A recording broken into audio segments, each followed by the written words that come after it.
Standing tall since 1895, the Hutchings and Seeley Building is a towering symbol of Galveston's Gilded Age, a time when cotton was king and fortunes rose and fell with the tide. Its grand neo-Renaissance design was no accident. Built to house a powerful banking empire, this building was meant to impress. It played a central role in Galveston's commercial legacy, standing watch as the city transformed with each passing generation. I'm Pamela Stoddard. I'm a tour guide for Spooky Galveston. So the building we're currently in, the Hutchings-Seeley building, when it was first designed, Hutchings-Seeley was Hutchings-Seeley Ball, but Ball ended up deciding to leave the partnership partway through the construction of the building, so then they created the two buildings that we're actually now in, because the building itself is designed by Nicholas Clayton to look like it's one building, but there's actually two separate buildings to this. So you had the Hutchings side of it where he had his offices, and then you had Seeley's side where you had two brothers, George and John Seeley. You had two brothers, George and John Seeley, who were the Seeleys of Hutchings-Seeley that had the other side was theirs. Together, they ended up doing a lot of funding for different ventures within Texas. They helped out some of the railroad. Mostly, they were focused in banking and cotton. But as things progressed, and especially once you had Galveston hit the 1900s, they ended up doing a lot more with this community to end up building up quite the little empire for themselves. But during the 1900 storm, you had, the banks was still downstairs, but you had a lot of the upper floors here were living quarters. So you had people that were actually staying in here during the 1900 storm. And on that end, as far as the Seeley brothers went, they had their own houses. George Seeley and his wife Magnolia had their house Open Gates that after the storm would become a refuge for people and also the headquarters for the Red Cross relief efforts during the 1900 storm. But the reason why you heard the name Seeley around here a lot is, even for people that don't know Hutchings-Seeley, you will hear Seeley because you have UTMB, the University of Texas Medical Branch. They were actually already in existence back in 1900. They were a free clinic, and they were a free clinic up until Harvey, was when they ended up almost losing the entire building to where they ended up expanding off island as well as actually starting to charge for their services. But when the 1900 storm happened, both Seeleys ended up becoming very involved in also medical supplies and keeping medical facilities open, to the point where John Seeley left $40,000 when he died to go to UTMB. His brother and wife did much the same. A lot of their assets were also left to UTMB, and then when their grandson died, he was the last one to live in their house, and the house also became a part of UTMB. So you'll hear John and Jeannie Seeley a lot these days. They're referring to the cancer centers that are named after those two. But history isn't only written in ledgers and contracts.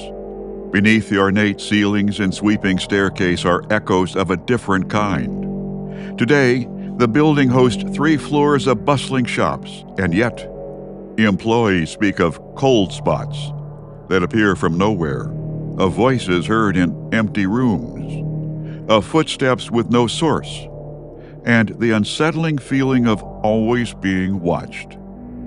Some say the business of the dead never sleeps, and in this building, the past is anything but silent. I'm Tim Stoddard. Most of what I have experienced in here is not necessarily the ghost stories that everybody say, but just weird feelings. There is a mezzanine area on the second level here where there is a beautiful glass inlaid floor. I personally cannot get within 5 feet of it. I have wanted to climb up the stairs several times, and it always seems like there's something there telling me not to. Don't know why. And part of me doesn't want to know why. There's, of course, the area over here by the elevator that a lot of people have stated that the building feels like it's swaying. I myself have felt the building swaying. It's not a lot, but it's just enough to really get your attention. And then even further on in, where now the airbrush place is, I know that I have seen little shadows out of the corner of my eye, and I'm not one to always attribute it to the supernatural. There's sometimes an explanation, but this building definitely has some interesting things going on. My name is Wendy Woodard. There's been a few experiences. Most recently, I've been in my shop painting, getting ready to open, and I usually come pretty early in the morning, around 8:15-ish. Usually I'm up here on the third floor by myself, and I've heard like footsteps, just all kinds of noises like people would make. And I've been the only one on the floor. Also, the heat would be on in the building in the morning when I would come in, and there would often be cold breezes almost coming through while I've been in there painting. Then there's been a lot of things that have happened when I was actually working in my sister's shop. Just different things. I would be in the store and turn all the candles off in the store. And then the next day she would ask me if I left candles on. No, I turned them all off. I promise I did. So things like that would happen. My husband and myself had our family pictures done in Studio 23. And we were in here at about 7:30, 8 o'clock at night. And there were noises like on the second floor. You could hear noises in the hallway. Only other person in this building was the cleaning lady. She was on the first floor cleaning, and you can always feel something around you. You always feel like you're being watched, especially in the restroom on the second floor. My daughter and I were leaving the third floor one day. We were by the elevator, and my daughter felt something touch her. So it's just been things like that have happened. So with the Hutchings Sealy building, as mentioned, it was part of the 1900 storm. When the 1900 storm hit, a lot of the waves and surges came up to about 17 feet, to where they were up to the second floor of this building. When that happened, there was a story that there's a woman that was here. We have no record of what her name is. There are a lot of accounts of people having met her, had their grandparents and their parents be saved by her, but she was a woman that decided that she couldn't take the screams in the night anymore. Because when the storm hit, even though it started up when it was still light out, by the time it started getting to that 17-foot surge, it was completely dark out. And after hearing so much of the terror, she ended up opening a window, tying a rope to herself into a radiator, and jumping out the window into the storm. She grabbed the first thing that she felt like a person, and used the rope to pull them both back into the building. Once she'd done that, she jumped out again and continued to do this.